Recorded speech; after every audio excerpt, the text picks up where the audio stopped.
Okay, the next step in quantifying chemistry and being able to put numbers on the things we're doing. We've talked about mass and we've connected that to moles using molar mass. But now we also want to be able to do the same thing for solutions. So solutions, we don't usually take the mass of a solution, we do it by volume. And so solutions need to be measured not by mass, but by volume. So we have to find a way of connecting volume and moles together. So that's just like we did with mass and moles. We used molar mass. We're going to connect volume and moles together using something called concentration. Okay, so we're going to take a quick look at what concentration is and how you measure it, and then work through a couple of sample problems on how to figure out the concentration of a given solution. Excuse me. So there's a couple of words just to be careful of here. Solutions, we can describe both their solubility as well as their concentration. So solubility, let's take a look at it first. It's a little bit different. Solubility doesn't really tell you how much is in a beaker. So if you have a beaker and it has a salt solution in it, for instance, that's part of that salt solution is the NaCl, and the rest of it's the water. Solubility doesn't really tell us how much salt is in that water. It just tells us how much salt can be put in that water. The other way of saying that, it tells you the maximum amount of something that can be dissolved in a solvent. So it says how much how much salt can I dissolve in water? And usually it's given in grams per 100 mils.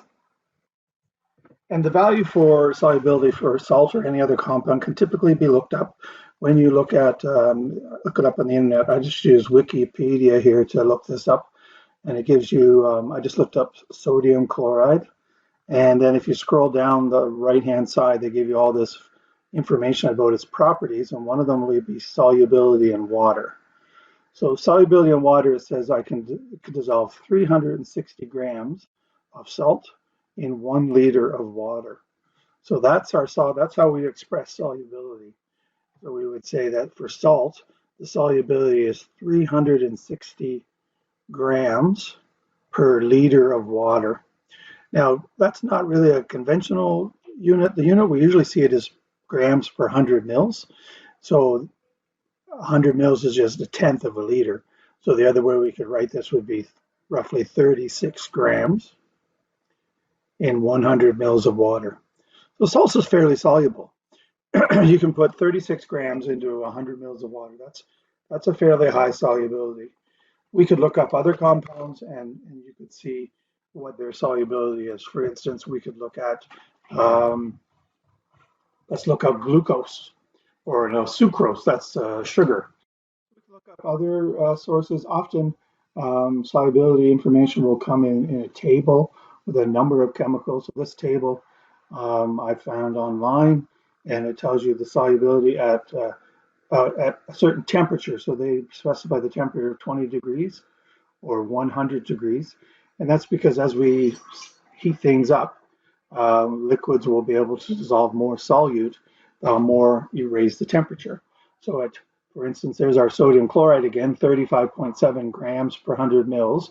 But if we warm it up to 100 degrees Celsius, we can put in 39.1 grams, which is not a lot more. Some things change a great deal more than that, but a little bit more than what we could when we started. Sucrose, as I was going to say, is a good example of that. You can dissolve 179 grams per 100 mils of water at 20 degrees Celsius, so that's basically at room temperature. But if you warm that temperature up to boiling, you can put in 487 grams in 100 mils of water. So you can make a very concentrated solution. So remember, these are not concentrations, these are solubilities. They give you an idea of how well something dissolves in water. Okay. All right, so let's leave that for now. Put that table away. Yeah, so I think I finished that here. It just says depends the temperature. Usually higher temperature means more can be dissolved, and a big exception is gases. So in typical things like oxygen can be dissolved better in colder water. That's why you will often find fish. If you were a fisherman, if you like to fish, in the spring when the water's cold, you'll find the fish in closer to the shore because the cold water holds enough oxygen for them. But when the lake warms, the fish move out further in the lake and go deeper because that water is colder and can hold more oxygen. So you can make a direct connection between solubility and where you find fish in the Great Lakes, depending on the time of year. Okay, another word that we need to define here, this is the one we're going to be working on more, is concentration. So that describes not how much could possibly be put in a solution, but it measures how much solute is actually in a given volume. So this is the one that we use to describe when we make a solution. It will tell us how much we've put in and what volume of water or whatever our solvent is we've put it into. Okay. So this describes actually what's dissolved in the solution. And again, it can be measured in a couple of ways. There are some common ways when you buy substances at the store, like the drugstore or the grocery store. They're measured in some common concentration units.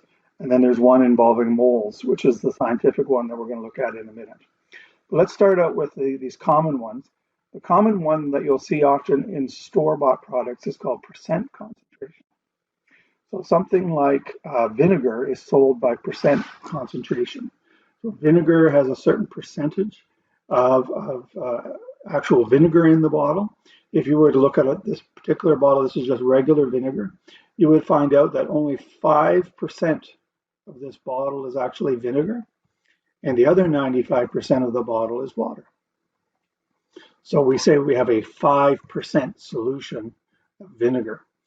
You can increase that. Pickling vinegar, vinegar that you buy to make pickles, it has a little bit more. It has a 7% solution, so it has a little more acid, a little more vinegar acid in it than the normal vinegar that you might put on your French fries.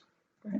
So percent concentration, and it sounds fairly simple. It's just what percentage of this is the thing that you're measuring, but you can do it in a number of different ways. This one, when I say 5%, and 95%, I'm talking about this box over here.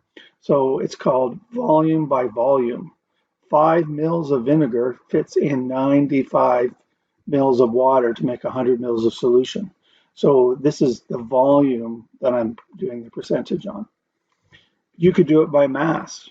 You could find the mass of vinegar and divide it by the mass of the solution, and that would give you a percentage as well. Or sometimes it's done by mass over volume. So you'll see different units and they will often tell you which one it is. Is it mass over volume? And you'll often see it written as M over V. So that would be, 6% M over V, or 3% V over V, or 2% M over M, mass over mass. Okay, so there's different ways, but it's fairly easy for people to think about because most people have an understanding of percentages, and it's a nice, easy way of kind of figuring out how much stuff you're getting in the bottle of chemical that you're buying. Okay.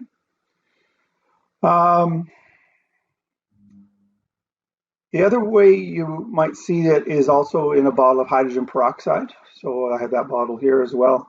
And typically when we buy that, that's a 3% solution. So again, that tells us that in a bottle of peroxide, if the bottle contains 100 mils of peroxide, 100 milliliters of peroxide, only 3%, 3 milliliters of that bottle is peroxide, which is H2O2. And the remaining 97 milliliters is simply water, H2O. So when you buy a bottle of peroxide, you're mostly buying water with a small amount of peroxide dissolved in it.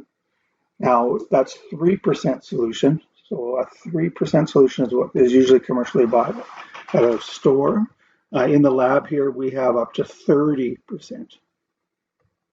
So 10 times the concentration. And that stuff, it burns your skin when you pour that out. If you spill it on your skin, it's very, very concentrated. So again, the change in concentration could be measured. In 100 mils, I would have 30 mils of hydrogen peroxide and only 70 mils of water. Right? So a more concentrated solution. Okay, that brings us to the one that we're going to be working on here, and this is called amount concentration. And you'll remember anytime we see the word amount in chemistry, we're referring to moles. So this is molar concentration, or the concentration in moles. And so the units for that, here's our new setup. Concentration is going to be equal to the moles divided by the volume.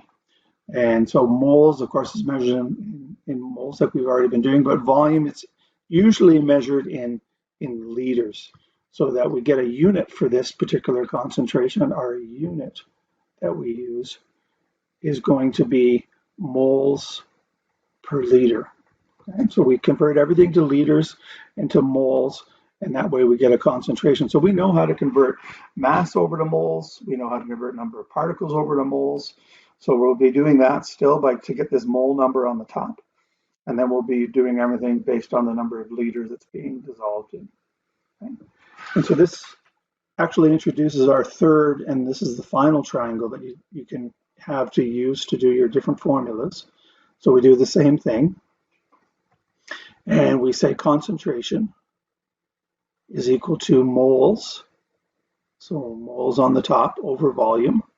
And again, we can do the same thing we were doing on earlier formulas. We can use this triangle to come up with what each of the three different versions of the formula is. So if we take the cover C, and C is equal to moles over volume.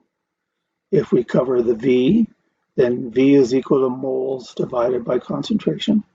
And if we cover the moles, then moles is equal to the concentration times the volume. So we have three new formulas that we can write, all based off this first formula. And if you remember this little triangle, that'll help you again come up with the formulas you need to solve for the thing you're being asked to solve for. Okay? Yeah, so that's where the math goes next. It goes into looking at this moles per liter and being able to connect that number of particles to the volume of a solution. And then you could just go and get 50 mils of hydrochloric acid, and we'll know exactly how many particles of hydrochloric acid you went to get, so we know what you're using in your lab. Okay, so let's take a look at a couple of questions. Let's do one that uses percentages first. And then we'll do another question that looks at moles, and then I'll give you some things that you can do for practice. So in this first question, it says, what is the weight by volume? So weight, that could also be M for mass. So that's weight or mass by volume percentage concentration for a 250 mil chloride solution in which 2.80 grams of sodium chloride have been dissolved. Okay, so we've got a few things here we can sort out. Let's get our mass. So we've got a mass of sodium chloride, mass of NaCl that's being dissolved is 2.80 grams.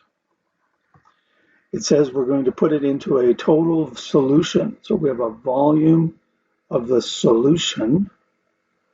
Volume of the solution is equal to 250 mils, and we would like it as a percentage of weight or mass over volume. So to find the percentage, you just say percentage mass or weight over volume equals 2.80 grams. So we put the mass, the weight on the top, 2.80 grams, and we divide that by the volume of the solution. 250 mils, 250 milliliters, and then we multiply by 100% to turn it into a percentage. Okay, and so if we do that, we get the following answer. 2.8 divided by 250 times 100 is going to give us 1.12%. And so it's a 1.12% weight by volume solution of sodium chloride. And that's all there's. It's like when you calculate a percentage for a test. What do you have over the whole times 100? Okay. And all the changes here is whether you're putting a mass and a volume or you're doing two volumes. Just all you're changing is which of these three formulas are using, which is just mass over mass, volume over volume, or mass over volume. Okay.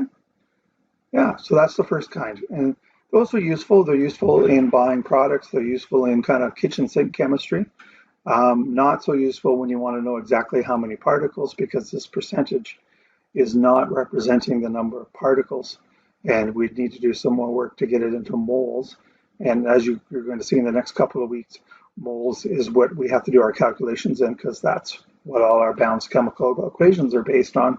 They're all based on moles, not percentages. So anyway, we'll get there. I get ahead of myself a little bit. Let's do a question with moles. So this one says, what is the amount, concentration, the mole concentration of 10 grams of sodium carbonate if it's dissolved in 100 mils of water? Okay, so let's get down what we've got first. We have, we don't have moles, we have a mass. So we have the mass of sodium carbonate. Sodium carbonate is Na2CO3. It says we have 10 grams of it. And we have a solution. So let's see, the volume of our solution is going to be 100 mils when we're done. Oh, no, I'm sorry. Yeah, no, that's right. 100 mils of solution when we're done. So we have a problem here, though. We have grams, and we were asked to get concentration in amount. So concentration in amount is going to be equal to some number in moles per liter. And right now we don't have moles per liter, we have grams per liter or grams per milliliter. So we need to do a little bit of work with our numbers here to get them over to units that we want in our final answer. Because amount concentration is always measured in moles per liter. So let's do a couple of things. We could do an easy one first. The first thing we should probably do is change this 100 mils into liters. Well, 100 mils, you take 100 mils and divide it by 1,000, and you end up with 0.100 liters. Because there's 1,000 mils in a liter, 100 mils divided by 1,000 will give you the number of liters. So we have 0.11 liter, or a tenth of a liter, which is 100 mils. So that's an easy one. You can do that right in your data statement. This one, the 10 grams, though, we'll have to do a little bit of work to get that one changed. We would like to know moles, and we've got mass. So we're going to have to, first of all, use our formula. Moles equals mass over molar mass. So if you go back to your triangles and look at your formulas, that's one of our formulas that we have. We know that there's 10 grams of sodium carbonate, so we put that in as the mass. And then we know how to calculate the molar mass of sodium carbonate, right? So it's, let's see what we got. Sodium is, let me just pull out my calculator. 22.99 is sodium's mass times 2 plus, we've got 1 carbon, so that's 12.01 plus 3 oxygens, 3 times 16 equals, I'm getting 105.99. So the molar mass, after adding up all the atoms in sodium carbonate, is 105.99 grams per mole. And then if we divide that out, so we take 10 and divide it by 105.99, and we end up with, I'll just round this off, let's go 0.094. So we've got 0.094 moles of sodium carbonate. So that gets us in the right unit. We got moles here. We got our volume here now in liters, because we just changed the 1,000 mils into liters, 100 milliliters, sorry, into liters by dividing by 1,000. So we have our two units, our moles and our liters, and now we can use our new formula. So the new formula, step number 2 here, is that concentration equals moles over volume. And so our moles, we figured that out in part 1, 0.094 moles. And we know that that's in a volume of 0.1 liters. So 0.100 liters. And if we divide that out, we're going to get 0.94 moles per liter. And so now we've got a number that's in moles. Moles is the number of particles. We have a number that tells us how many particles are in a liter of solution. And that's going to be real handy when we start looking at chemical equations and we want to know how many particles are reacting with one another. We now have a way of expressing concentration in moles per liter. And so a little bit tougher question. You started out in grams.